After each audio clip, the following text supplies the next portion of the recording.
Hey, y'all, just got a very, very, very small haul.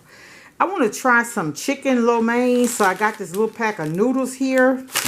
I got a cabbage. Well, I got 2 cabbage. What I'm going to fix tomorrow. But I'm going to do the lo mein maybe like Tuesday.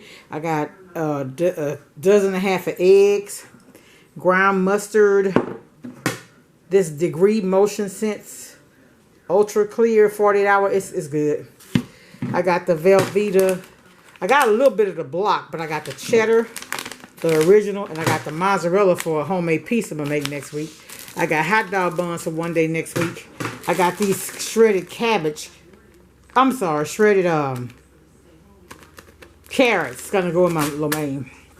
I'm trying to just eat healthy, y'all.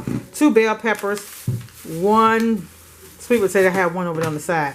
Anyway, that's all I got. I just want to stop by, say hi, welcome all of my new subscribers. Thank you all for stopping by. Still praying for those who are still recovering from the aftermath. We still have a lot of people here in the shelter. Just praying and hoping that people could get back to normal as soon as possible. Thank y'all for watching. I'm not going to be on long. Much love. Bye.